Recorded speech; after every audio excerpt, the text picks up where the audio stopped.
Hello friends.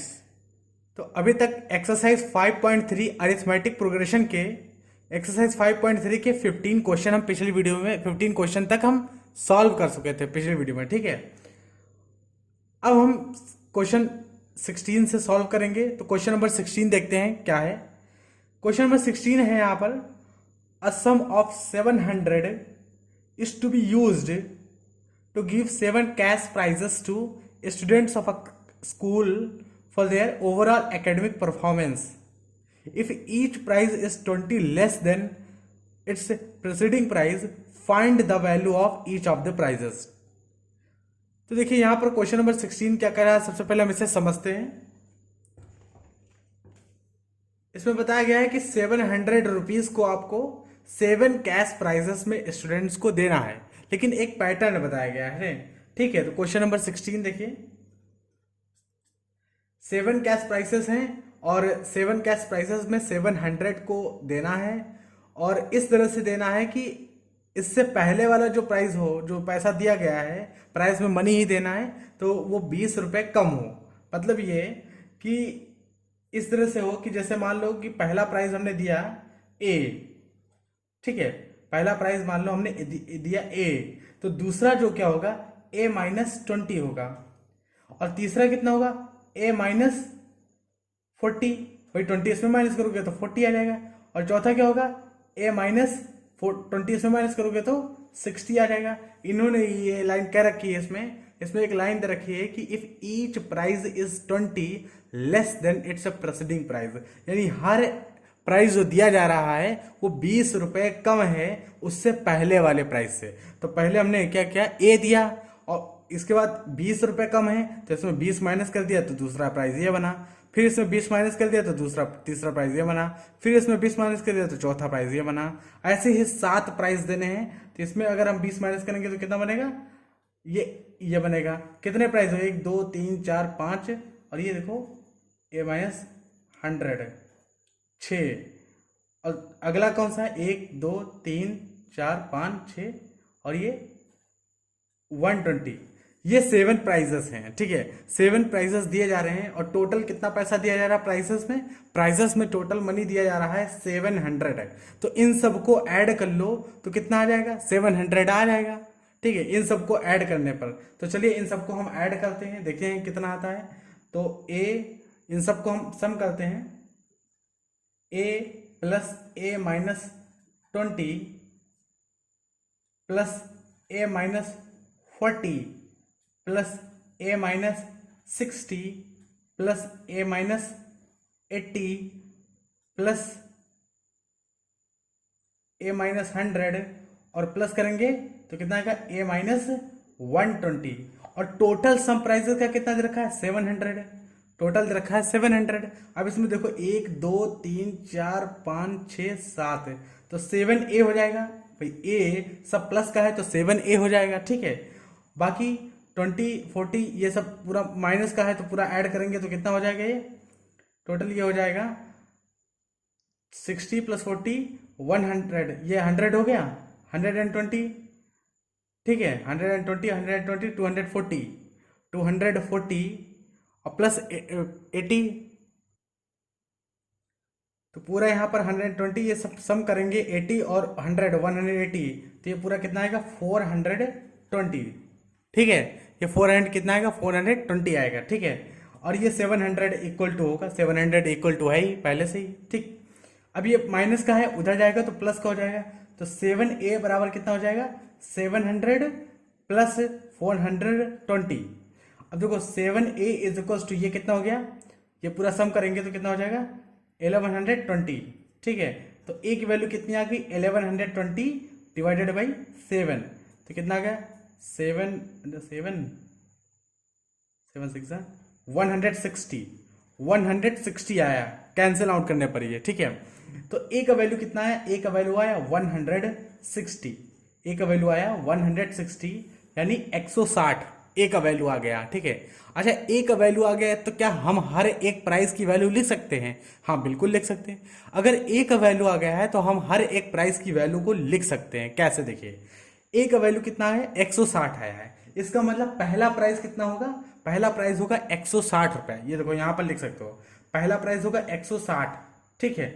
दूसरा price क्या होगा, तो एक की जगह 160 रखोगे, 20 माइनस करोगे तो दूसरा प्राइस कितना होगा 140। अरे 160 में से 20 माइनस करेंगे 140। तीसरा प्राइस निकालने का तरीका क्या होगा, एक की जगह 160 रखेंगे और 40 माइनस करेंगे तो कितना आएगा 120, ठीक।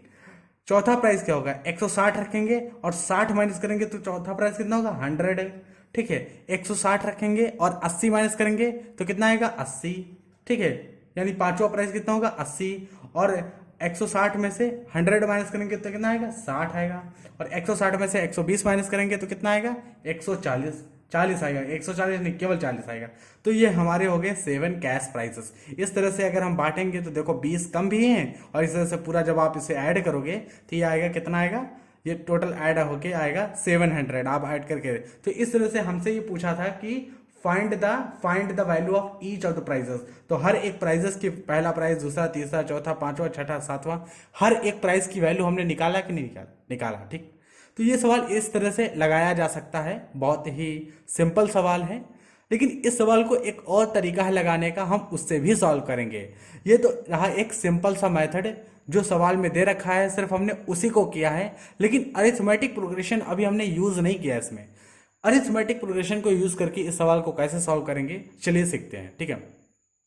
अरिथमेटिक प्रोग्रेशन को सॉल्व करते हैं। तो सबसे पहले अरिथमेटिक प्रोग्रेशन का यूज करेंगे इस सवाल को सॉल्व करने के लिए। तो हमें यह पता है कि इन 7 टर्म है, इन 7 टर्म का सम कितना है 700 दे रखा है, 700 दे रखा है। यानी हम ये कह सकते हैं कि S7 हमें दे रखा है, S7, और S7 कितना है 700 दे रखा है हमें, S7। Total number of terms कितना है 7 है टोटल नंबर ऑफ टर्म्स है। और कॉमन डिफरेंस D कितना दे रखा है, तो दूसरे टर्म से पहले टर्म को माइनस करने पर D आता है। तो A-20 में से अगर A माइनस करोगे तो A कैंसिल हो जाएगा, -20 आ गया, यानी D है -20 दे रखा है, D -20 दे रखा है, ठीक है। तो D -20 दे रखा है। क्या अब हम निकाल सकते हैं, बिल्कुल देखते हैं, ठीक है। क्या हम फॉर्मूले से हम निकाल सकते हैं कि A का वैल्यू 160 और A का वैल्यू निकल आया, तो हम हर एक टर्म्स को निकाल लेंगे, ठीक है, D ऐड कर करके। तो चलिए देखते हैं। तो यहाँ पर Sn पता है, 7 टर्म का सम, यहाँ पर ऐसे लिखते हैं S7 इज इक्वल्स टू क्या होगा, S7 is equals to 7/2 2A plus n-1। तो 7 - 1 यानी 6, और D की वैल्यू आ गई -20, ठीक है। S7 कितना है 700 है, S7 तो 700 है, तो 700 है, और 7/2 2A और 6 दूनी 12 यानी -120, ठीक। अब देखो 7 से 7 कैंसिल हो जाएगा, ये 100 आएगा, 100 × 2 200 है, 200 बराबर हो जाएगा, 200 बराबर हो जाएगा 2A - 120। तो इधर आएगा 120, तो माइनस का इधर प्लस का हो जाएगा, ठीक है। 120 जो है इधर से इधर आएगा तो माइनस का है प्लस का हो जाएगा, तो 200 और प्लस 120 कितना हो जाएगा 320, तो 320 हो जाएगा इधर ये, ठीक है। और ये 2A बचेगा, तो A का वैल्यू क्या निकलेगा, तो A बराबर आएगा 320 डिवाइडेड बाई 2, और ये कैंसिल करोगे कितना आएगा 160। अब A का वैल्यू कितना आ गया, A का वैल्यू 160 आ गया। पिछली बार भी तो A का वैल्यू 160 आया था, वही है, देखो अरिथमेटिक प्रोग्रेशन से A का वैल्यू 160 आ गया। अब A का वैल्यू 160 है, और कॉमन डिफरेंस आपको दे रखा है यहाँ पर -20, तो कॉमन डिफरेंस -20 दे रखा है, A का वैल्यू पता है। तो दूसरा टर्म लाने के लिए क्या करेंगे, इसमें कॉमन डिफरेंस को ऐड करेंगे। जैसे ही इसमें कॉमन डिफरेंस ऐड करोगे 160 में -20 ऐड करोगे तो 140 बन जाएगा, दूसरा प्राइस 140। तीसरा प्राइस निकालने के लिए दूसरे प्राइस में -20 ऐड करेंगे, फिर तीसरा प्राइस निकल आएगा। तो इस तरह से -20 कर करके 160 में -20 बार बार कर करके हम 7 बार करेंगे और 7 कैश प्राइस निकल आएंगे। तो ये हमारा रहा अरिथमेटिक प्रोग्रेशन वाला तरीका, और ये हमारा देसी तरीका, बिल्कुल सिंपल तरीका जो सवाल दे रखा था उसके बेसिस पर हमने ये सवाल को किया, ठीक है। तो आप कोई भी मेथड लगाएंगे तो आंसर वही आएगा, ठीक है। और दोनों ही मेथड सही है इस सवाल के लिए, दोनों मेथड सही है, ठीक है। तो अब हम मूव करेंगे क्वेश्चन नंबर 17 की तरफ, क्योंकि क्वेश्चन नंबर 16 पूरी तरह से हमने अच्छे से एक्सप्लेन किया है। आई होप आपको समझ में आ गया होगा। मूव करते हैं क्वेश्चन नंबर 17 की तरफ। अगर क्वेश्चन नंबर 16 समझ में नहीं आया है तो आप 1-2 बार देखेंगे तो इसे सॉल्व कर पाएंगे, अच्छे से समझ में आ जाएगा। क्वेश्चन नंबर 17 क्या है, पढ़ते हैं सबसे पहले क्वेश्चन नंबर 17। क्वेश्चन नंबर 17 है, in a school students thought of planting trees in and around the school to reduce air pollution. It was decided that the number of trees that each section of each class will plant will be the same as the class in which they are studying.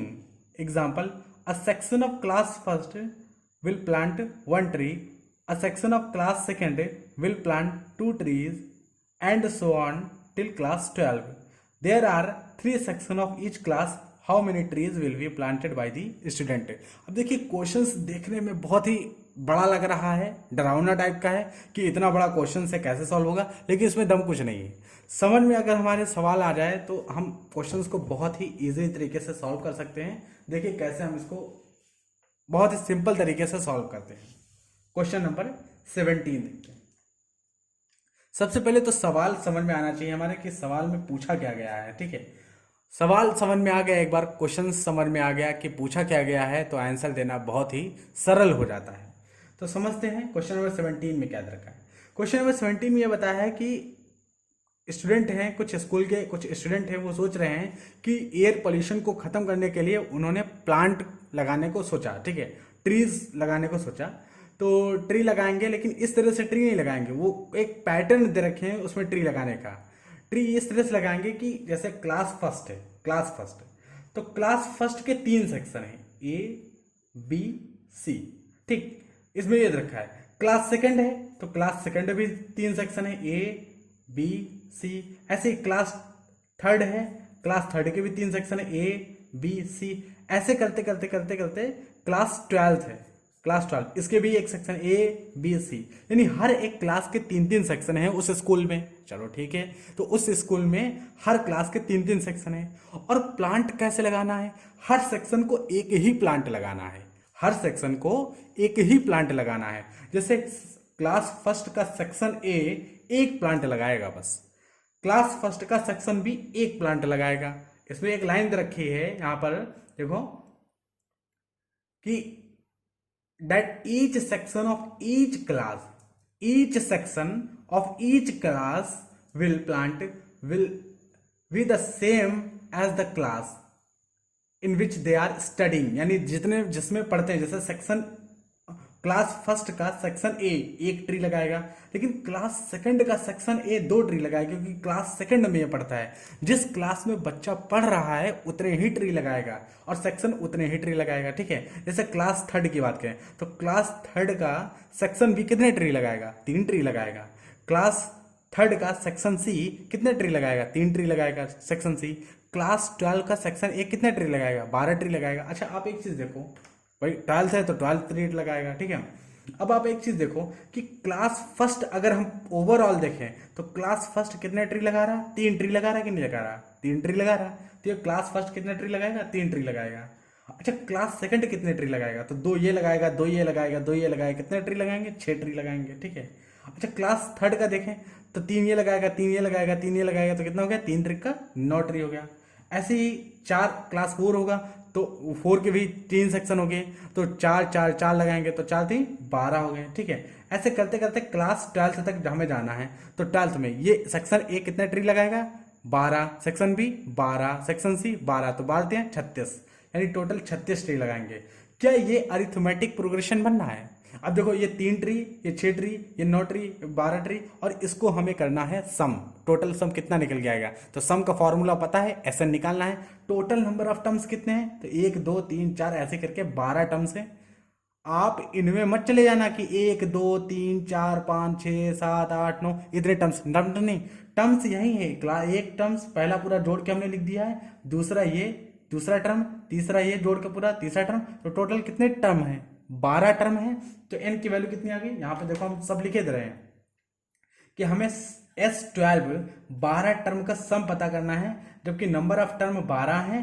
पहला term यहां पर 3 है और आखिरी term जो है यानी ए 12वां term वो 36 है। ठीक है, 12वां टर्म कौन सा है? 36 है। अब हमें यहां पर ये चीज निकालना है। तो देखो S12 कितना होगा? S12 होगा, ठीक है, 12/2, और ए कितना है? 3, और आखिरी टर्म कितना 36। अब आप कहोगे ये कौन सा फॉर्मूला है? एक फॉर्मूला हमने पढ़ा था एस एन का, एन अपॉन टू ए प्लस एल वाला फॉर्मूला। एक तो फॉर्मूला होता है एन अपॉन टू ए plus N minus one into D वाला, लेकिन वो फॉर्मूला हम यहाँ नहीं लगाएंगे। क्यों नहीं लगाएंगे? क्योंकि यहाँ पर पहला और आखिरी टर्म दे रखा है। अगर पहला आखिरी टर्म देखा है तो क्यों जाए हम टू ए plus N minus one into d में, सीधे हम ए प्लस एल कर दें। ठीक, अब देखो ये कैंसिल होगा, 2 6 12 हो गया। ठीक है, और 36 6, 36 3 39। ठीक है, तो 6 9 भैया 54 और 6 3 18, 5 23। ठीक है, 234 ट्री आएंगे। 6 9 भैया 54, 6 3 18, 5 23। ठीक है, 234 ट्री आएंगे ये। तो आंसर हमारा कितना आएगा? 234 ट्री। यानी टोटल क्लास जो होंगे, सारे क्लास मिलकर जो ट्रीज लगाएंगे, इसमें जो पूछा है कि how many trees will be planted by the student, तो स्टूडेंट जितने भी स्टूडेंट हैं सब मिलकर कितने ट्री लगाएंगे? 234 ट्री लगाएंगे, और यही हमारा आंसर होगा इस सवाल का। आई होप आपको बहुत अच्छे से समझ में आया होगा। जिस तरह से हमने समझाया है बहुत ही सिंपल मेथड है, इससे सिंपल मेथड नहीं हो सकता, तो आपको समझ में ये आया होगा। अब हम मूव करेंगे क्वेश्चन नंबर 18 की तरफ। ठीक है, तो देखते हैं क्वेश्चन नंबर 18 क्या है। तो क्वेश्चन नंबर 18 हमारा क्या है, पढ़ते हैं। A spiral is made up of successive semicircles with the centers alternatively at A and B. Starting with center at A radii 0 point, radii मतलब रेडियस का जो प्लूरल फॉर्म होता है वो रेडियाई होता है। तो radii A of radii 0.5 centimetre, 1 centimetre, 1.5 centimetre, 2 centimetre as shown in the figure 5.4। कोई फिगर है, ये फिगर 5.4 में ये हमें दिखाया गया है। आप देख सकते हो कि इस फिगर में यहाँ पर बना है कि एक बार ए को सेंटर मान के सर्किल ड्रा किए आधा, फिर आप बी को सेंटर मान के सर्किल ड्रा किए। ठीक है, तो आप इस तरह से देख सकते हो। चलो हम यहाँ पे बना के दिखाते हैं पेंसिल से कि जैसे एक बार जो सेंटर यहाँ पे ड्रा करेंगे वो ऐसे है कि ए को सेंटर माने और ऐसे सेमी सर्किल ड्रा कर दिए। ठीक है, 0.5 लिए और सेमी सर्किल ड्रा कर दिए। अब बी को सेंटर मानेंगे तो इस तरह से सेमी सर्किल ड्रा किए। अब फिर ए को सेंटर मानेंगे तो इस तरह से ड्रा करेंगे, ये सेमी सेंटर। अब बी को सेमी सेंटर मानेंगे, बी को सेंटर मानेंगे तो इस तरह से सेमी सर्किल ड्रा करेंगे। तो इस तरह से इन्होंने सेमी सर्किल ड्रा किया और ये पूरा बन के ये जो आता है इसे कहते हैं स्पायरल। क्या कहते हैं? स्पायरल कहते हैं। ठीक है, आगे पढ़ते हैं। तो यहाँ पर ये बताया गया है shown in the figure 5.4 what is the total length of such a spiral made up of 13 consecutive semi circle. 13 consecutive semi circle बना दिए जाएं तो total length of the spiral की पूछा है। यहाँ पे देखो एक सेमी सर्किल ये बनाया गया, एक semi circle, 2 semi circle, 3 semi circle, 4 semi circle यहाँ पर बने हुए हैं। अच्छा, अगर 4 की लेंथ पूछे तो भी हम निकाल सकते हैं, और इसी तरह से 13 की लेंथ पूछे तो भी हम निकाल सकते हैं। तो ये 4 बने हैं, 4 की लेंथ कितनी होगी? यहाँ से यहाँ तक ये पूरा जोड़ दो तो ये 4 की लेंथ आ जाएगी। ठीक है, 13 की निकालना है तो 13 की जोड़ना पड़ेगा। चलिए देखते हैं कैसे निकालते हैं। सबसे पहली बात तो हमें सरकमफेरेंस किसी भी सर्किल का निकालना आना चाहिए। ठीक है, सरकमफेरेंस ऑफ सर्किल क्या होता है? सरकमफेरेंस ऑफ सर्किल सबसे पहले हम ये समझते हैं circumference of circle. Question number 18 हम लगा रहे हैं। सरकमफेरेंस ऑफ सर्किल क्या होता है?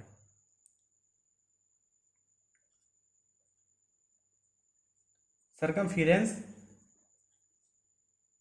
Of circle, circumference of circle होता है 2πr। अच्छा, सरकमफेरेंस होता क्या है? सरकमफेरेंस, ये जो सर्किल होता है ना, इस सर्किल की ये सेंटर है, सर्किल का सेंटर ये ओ है, तो इस सर्किल की टोटल लेंथ जो होती है इसी को सरकमफेरेंस कहते हैं, टोटल लेंथ। तो टोटल लेंथ कितनी होती है? 2πr। आर क्या है? आर ये रेडियस है, आर ये रेडियस है। तो 2πr, पाई का वैल्यू सबको पता है 22/7। ठीक, पाई का वैल्यू सबको पता है 22/7, तो 2πr होता है। लेकिन यहाँ पर सरकमफेरेंस ऑफ सर्किल लिखा है, सरकमफेरेंस ऑफ सेमी सर्किल नहीं लिखा है। तो सेमी सर्किल मतलब सर्किल का आधा, तो इसको 2 से डिवाइड कर दें, इसको 2 से डिवाइड करें, सेमी सर्किल का आ जाएगा। तो सेमी सर्किल का सरकमफेरेंस क्या होगा? सेमी सर्किल का होगा 2πr डिवाइडेड बाई 2, तो 2 से 2 कैंसिल हो जाएगा, पाई इंटू आर। तो सेमी सर्किल मतलब ये आधा सर्किल, ये इसकी लेंथ कितनी होगी? तो इसकी लेंथ होगी pi into r, pi r होगी। ठीक है, तो ये पाई आर होगी। अब देखो इसमें जो सवाल में कहा है, इसमें क्या कहा है कि पहली बार जो सेंटर इन्होंने बनाया ए को मानकर बनाया है। ठीक है, ए को मानकर बनाया है। जैसे हम इस लाइन पे हम बना लें, ये सवाल अगर हम इस पे बनाते हैं तो आप ये देख सकते हो कि थोड़ा सा यहाँ पर हम ए एक मानते हैं सेंटर और फिर एक बी मानते हैं। तो पहली बार जो इन्होंने सेंटर बनाया है वो ए को सेंटर मान के सर्किल बनाया है, तो ए को सेंटर मान के अगर सर्किल बनाओगे तो ये ऐसे आ जाएगा, ठीक है, ये सेंटर है। अब बी को सेंटर मान के सर्किल बनाओगे तो ये आ जाएगा, ये ऐसे सर्किल आ जाएगा।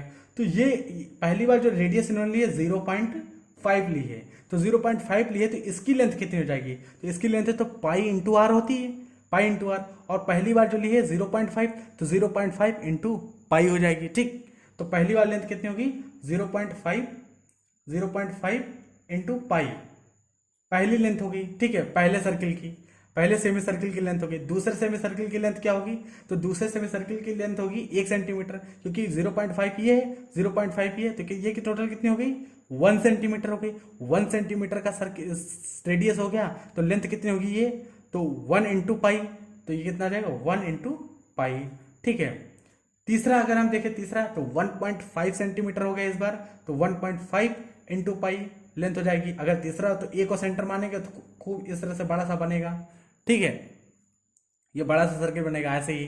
तो हमें इसी तरह से जो है 13 टर्म निकालने हैं, इसी तरह से पहला टर्म, दूसरा टर्म, तीसरा टर्म, ऐसे ही 13 टर्म लिख दें, 13 टर्म लिख दें। और ये पहले सेमी सर्किल का लेंथ है, ये दूसरे सेमी सर्किल का लेंथ है, ऐसे ही 13 टर्म लिख दे तो 13 सेमी सर्किल का लेंथ आ जाएगा। और इसमें हमसे यही पूछा है कि find the what is the total length of such A spiral made up of 13 consecutive semi circle.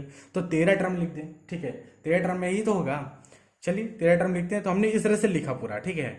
अब ये क्या है, पाई, यहां से देखो हर एक टर्म से पाई कॉमन हो जाएगा। 13वां टर्म क्या होगा हमें इससे मतलब नहीं है, अभी 13वां टर्म क्या होगा अभी मतलब नहीं है। अभी हम ये देखते हैं कि पाई यहां से कॉमन होगा कि नहीं होगा कॉमन, पहले तो पाई कॉमन ले लेते हैं, पाई यहां से हम कॉमन ले लेते हैं। तो देखो पहला टर्म कितना होगा 0.5, दूसरा टर्म कितना होगा 1 होगा, ठीक है, तीसरा टर्म क्या होगा 1.5, चौथा टर्म क्या होगा।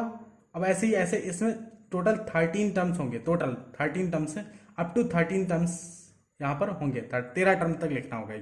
अच्छा आप ये देखते हो ये क्या चीज है, ये तो अरिथमेटिक प्रोग्रेशन है, क्यों, देखो ये 0.5 है, 0.5 में 0.5 ऐड करोगे तो 1 आ जाएगा, फिर 0.5 ऐड करोगे तो 1.5 आ जाएगा।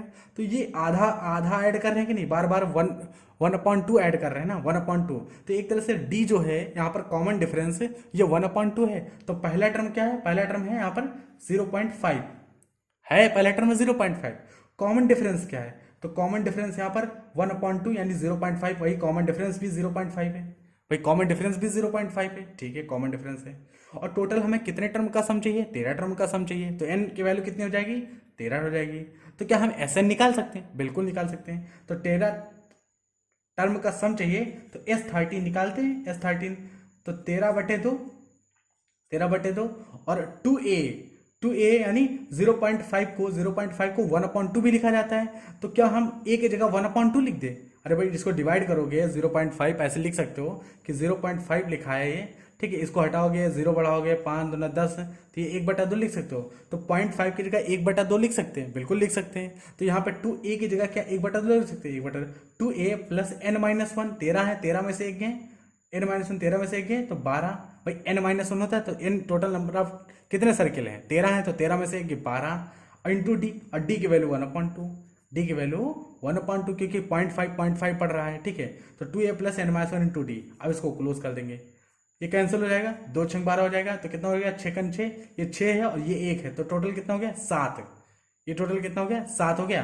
तो देखो 13/2, और ये देखो यहाँ पर जो है पाई तो पहले से ही है, पाई ये सम हम कर रहे हैं, ये इसका सम निकाल रहे हैं, लेकिन पाई से बाद में हमें मल्टीप्लाई करना है। तो ये मत सोच देखना कि पाई भूल जाओ बाद में, ठीक है, ये पूरा मल्टीप्लाई करके ये हम जाएंगे, फिर बाद में पाई से मल्टीप्लाई करना है हमें, ठीक है। तो 13/2, ठीक है, फिर उसके बाद ये कितना हुआ, ये हुआ 6 + 1 7 है। और अब हम टोटल जो S13 का सम आया है उसको पाई से मल्टीप्लाई करेंगे 22/7, 22/7 से तो मल्टीप्लाई करना होगा, क्योंकि हम केवल इसका सम निकालने हैं। अरिथमेटिक प्रोग्रेशन लगा रहे हो जो, तो इसका सम निकल रहा है, केवल ये चीज जो है ये इसका सम है, केवल निकल रहा है। पाई तो मल्टीप्लाई, पाई तो हमने कॉमन ले लिया, पाई से तो मल्टीप्लाई करना पड़ेगा, ठीक है। तो 7 से 7 कैंसिल हो गया ये, और ये 11 कैंसिल हो गया, ठीक है। तो 13 × 11 कितना आ गया, 13 × 11 कितना आ गया, जब मल्टीप्लाई करेंगे तो ये कितना आएगा 143, 143, ठीक है, 11 43, 11×33 और 11×11 3×14 143 सेंटीमीटर, क्योंकि हमें जो लेंथ यहाँ पर दे रखी है रेडियस की वो सेंटीमीटर में दे रखी है, तो लेंथ यहाँ पर रेडियस की सेंटीमीटर में है, तो टोटल लेंथ निकल के आएगी। हमसे यही तो पूछा है ना, what is the total length of the spiral made by the 13 consecutive circle, तो यहाँ पर होगी टोटल लेंथ कितनी होगी 143 सेंटीमीटर। ठीक है, तो आई होप आपको ये 143 सेंटीमीटर होगी ये टोटल, फाइनली जो निकल के आएगा वो 143 सेंटीमीटर होगी, ये हमारी टोटल लेंथ होगी। ठीक है, 143 सेंटीमीटर। जब इसको आप कैंसिलेट करोगे तो 11 और फाइनली जो मल्टीप्लिकेशन आएगा 13/2 और 7 ये यहाँ से आया, और 22/7 जो है वो पाई से हमने मल्टीप्लाई किया है तो आया है, और जब हमने कैंसिल किया तो 13×11 आया, और 13×11 को मल्टीप्लाई करोगे तो आप आएगा 143 सेंटीमीटर। तो टोटल सेमी स्पायरल की जो टोटल लेंथ होगी वो कितनी होगी 143 सेंटीमीटर। आई होप आपको ये क्वेश्चन नंबर 18 समझ में आया होगा। अगर आपको समझ में नहीं आया तो कोई बात नहीं, आप 1-2 बार देखोगे आपको अच्छे से समझ में आ जाएगा, क्योंकि हमने ऐसा मेथड ही लगाया है, बहुत ही सिंपल तरीका लगाया है इस सवाल को सॉल्व करने के लिए।